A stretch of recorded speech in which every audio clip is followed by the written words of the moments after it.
नहमदुहु व नसल्ली अला रसूलिहिल करीम। पिछले दिनों में मैंने एक वीडियो बनाई थी कि आजकल के दौर के जो उलमा हैं जो अहदीस की शुरुआत लिख रहे हैं तो उसमें क्या गलतियां करें, आज के जो जदीद तकाज़े हैं उनके मुताबिक वो शुरुआत नहीं लिख रहे। तो इस हवाले से जी उलमा का रिस्पॉन्स बहुत ज़्यादा अच्छा आया। व्हाट्सएप में कई उलमा ने मुझे व्हाट्सएप भी किए, उन्होंने कहा मुफ्ती साहब आपने बहुत अच्छी तवज्जो दिलाई है।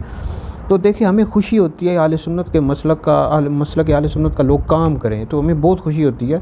लेकिन यह है कि आजकल के दौर के तकाज़ों के मुताबिक नहीं हो रही और एक एक डेढ़ साल के अंदर वो 8-8 9-9 जिल्दों में हदीस की शुरुआत लिख रहा है। कोई बुखारी, कोई मुस्लिम, कोई तिरमिज़ी की शरह लिख रहा है, कोई उसमें फतावा रज़विया बारे शरीफ से वाले दिए जा रहे हैं। तो देखें इमाम बुखारी रहमतुल्लाह अलैह ने जब बुखारी शरीफ लिखी तो कम व बेश 16 साल का अरसा लगा। तो आपने यानी इतने ज़्यादा इखलास के साथ वो लिखी है बुखारी शरीफ कि आज तक लोग पढ़ रहे हैं, इतना ज़्यादा आपका इखलास था।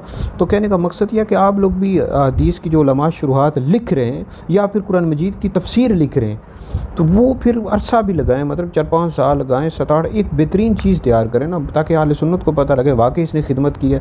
अब 1-1.5 साल के अंदर 8-8 10 जिल्दें लिख देना। अब बाज़ का हमने भी देखा है, कहीं शुरुआत का मैं मुताला करता हूँ, देखता रहता हूँ कि एक बात को साबित करने के लिए वो 50 किताबों के हवाले दे देते हैं। और खुदा के बंदो इसमें यह होता है कि वो 1-2 किताबों के हवाले काफ़ी होते हैं। तो आप लोग कहीं होते हैं बस सफ़े काले करने के लिए भाई लगे हमने वाकई शरह लिखी है तो 10 जिल्दें हैं, कोई 8 जिल्दें हैं, कोई 50 जिल्दें हैं, कोई कितनी जिल्दें लिख रहा है। अब ये जो बदमज़हब हैं, अब इनकी जो लिबरल लोग हैं बहुत ज़्यादा शुरुआत पढ़ते हैं या इन्होंने जो तफासिर लिखी हैं बहुत ज़्यादा पढ़ते हैं। इसकी वजह भी यह है कि वो आजकल के जो जदीद तकाज़े हैं उनके मुताबिक वो लिख रहे होते हैं। अब देखें मुल्की कई मसाइल हैं, इस तरह आजकल के दीनी कई मसाइल हैं, उनका ज़िक्र ही नहीं, हमारी शुरुआत में ज़िक्र ही नहीं लोग करते जो आजकल के दौर के लिख रहे हैं। तो भाई शुरुआत लिखें, बहुत खुशी की बात है, लेकिन आजकल के दौर के तकाज़ों के मुताबिक लिखें और पता लगे वाकई आपने शरह लिखी है। तो उसमें फिर अगरचे आप मुख्तसर ही लिखें, 2-3 जिल्दों में लिख दें, लेकिन यह है कि बेहतरीन करके लिखें, वक्त लगाएं उसमें। 1-1.5 साल के अंदर ना शरह लिखें बल्कि कुछ अर्सा लगाएं उसमें।